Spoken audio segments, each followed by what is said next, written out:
हे सांगा integration x raise to -6 dx. बोला याचं काय होणार सांगा लगेच.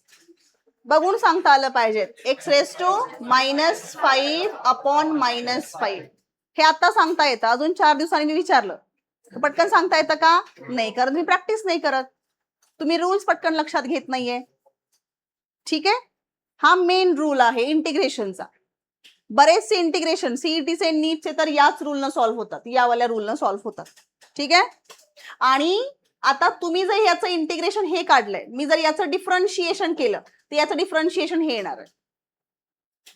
ठीक आहे, ओके, कारण इंटिग्रेशन आणि डिफरन्शिएशन कसे एकमेकांना इनव्हर्स आहे. ठीक आहे, आता सपोज असं असेल की इंटिग्रेशन ऑफ 3x² dx, तर 3 कुठे येणार आहे? Outside the integration sign. 3 बाहेर आला, हा काय झाला बोला? x² dx. x² dx काय असतं बोला? x³/3, म्हणजे इंटिग्रेशन काय झालं? x³.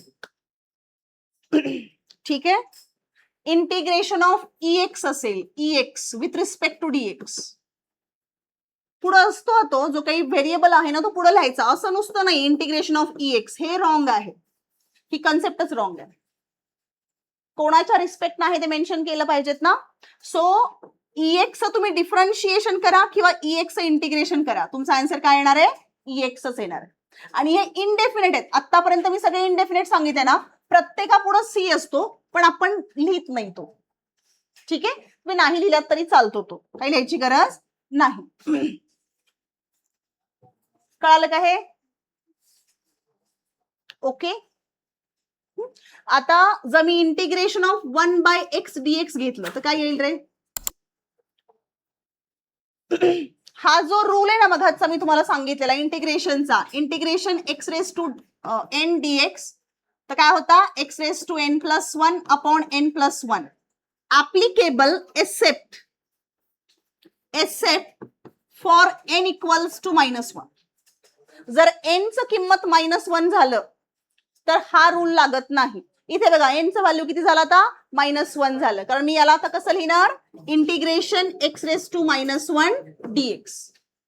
तर त्याला तो रूल लागणार नाही. का लागणार नाही बघा? x रेस टू -1 + 1 -1 + 1 म्हणजे हा काय झाला? x रेस टू 0 आणि हा काय झाला? 0 झाला का? हे बघा ना, कसं लिहिणार मी? रूल नुसार कसं लिहिणार? -1 + 1 लिहिणार, बरोबर? इंटिग्रेशनचा रूलच आहे ना हा. अपॉन पॉवर +1, -1 + 1, -1 + 1 किती झालं? 0 आणि -1 + 1 इथे किती झालं? 0. Anything raise to 0 is equal to 0, 1. कोणाचंही 0 पॉवर घ्या, किती येणार आहे? 1. सो हा झाला 1 अपॉन 0, म्हणजे हे काय झालं? इन्फिनिटी झालं ना.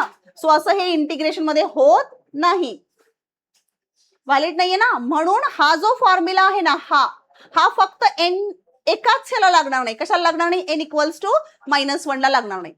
बाकी -2 ला लागेल, -2 ला लागणार, आरामशीर लागेल -2 ला. फक्त -1 ला लागणार नाही. असं नाही की निगेटिव्ह व्हॅल्यूजला लागणार नाहीये, लागणार. मी -2 घ्या, -3 घ्या, -5 घ्या, लागणार. फक्त n ची कोणती व्हॅल्यू नसावी? -1 नसावी. मग आता याच्यामध्ये n ची -1 व्हॅल्यू आहे ना. मग मगाशी मी तुम्हाला लिहून पण दिलं होतं बघा की log x चं डिफरन्शिएशन काय येतं? log x चा 1/x डिफरन्शिएशन. सो 1/x चं इंटिग्रेशन काय असणार आहे? log x. झालं, होईल ना. पहिलेच बघा इंटिग्रेशन मध्ये लिहून दिलं तर मगाशी मी की डिफरन्शिएशन ऑफ 1/x. जर मी 1/x चं डिफरन्शिएशन घेतलं तर ते किती येतं रे? log x येते ना. उलट झालं का? log x ना, log x चं डिफरन्शिएशन घेतलं तर ते किती येतं? का उलट झालं? 1/x ना. हे उलट रिव्हर्स होणार, असं रिव्हर्स होणार. ठीक आहे,